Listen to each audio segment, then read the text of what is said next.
इरफान खान, जिन्होंने पिछले साल आज ही के दिन यानी 29 अप्रैल को कैंसर से जूझते हुए अपनी आखिरी सांस ली, और लंदन में इरफान खान ने इलाज के दौरान एक बेहद भावुक पत्र लिखा था, जिसका हिंदी तर्जुमा आपके सामने है।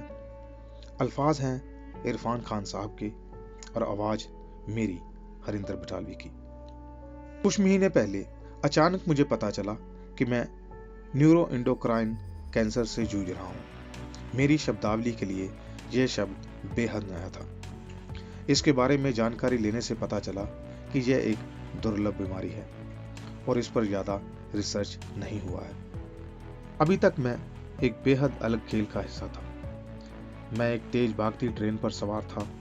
मेरे सपने थे, योजनाएं थी, आकांक्षाएं थी।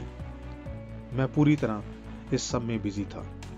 तभी ऐसा लगा जैसे किसी ने मेरे कंधे पर हाथ रखते हुए मुझे रोका। वह टीसी था। बोला, आपका स्टेशन आने वाला है, कृपया नीचे उतर जाएं। मैं परेशान हो गया। बोला, नहीं नहीं, मेरा स्टेशन अभी नहीं आया। तो उसने कहा, नहीं, आपका सफर यहीं तक था। कभी कभी यह सफर ऐसे ही खत्म होता है। इस सारे हंगामे, आश्चर्य, डर और घबराहट के बीच एक बार अस्पताल में मैंने अपने बेटे से कहा, मैं इस वक्त अपने आप से बस यही उम्मीद करता हूं कि इस हालात में मैं इस संकट से ना गुजरूं। मुझे किसी भी तरह अपने पैरों पर खड़े होना है। मैं डर और घबराहट को खुद पर हावी नहीं होने दे सकता। यही मेरी मंशा थी। और तभी मुझे बेहद दर्द हुआ। जब मैं दर्द में थका हुआ अस्पताल में घुस रहा था, तब मुझे एहसास हुआ कि मेरा अस्पताल लॉर्ड्स स्टेडियम के ठीक सामने है। यह मेरे बचपन के सपनों का मक्खा था। अपने दर्द के बीच मैंने मुस्कुराते हुए विवियन रिचर्ड का पोस्टर देखा। इस अस्पताल में मेरे वार्ड के ठीक ऊपर कोमा वार्ड है। मैं अपने अस्पताल के कमरे की बालकनी में खड़ा था और इसने मुझे हिलाकर रख दिया। जिंदगी और मौत के खेल के बीच मात्र एक सड़क है, एक तरफ अस्पताल और एक तरफ स्टेडियम। मेरे अस्पताल की इस लोकेशन ने मुझे हिलाकर रख दिया। दुनिया में बस एक ही चीज निश्चित है, अनिश्चितता। मैं सिर्फ अपनी ताकत को महसूस कर सकता था और अपना खेल अच्छी तरह से खेलने की कोशिश कर सकता था।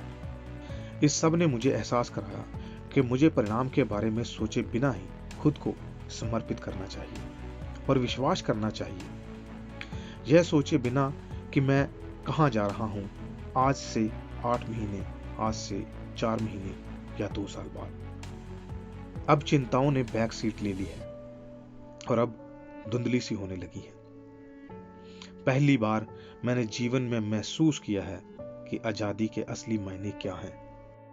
इस कायनात की करनी में मेरा विश्वास ही पूर्ण सत्य बन गया। उसके बाद लगा कि वह विश्वास मेरे हर सेल में बैठ गया। वक्त ही बताएगा कि वह ठहरता है कि नहीं। फिलहाल मैं यही महसूस कर रहा हूं। इस सफर में सारी दुनिया के लोग मेरे सेहतमंद होने की दुआ कर रहे हैं, प्रार्थना कर रहे हैं।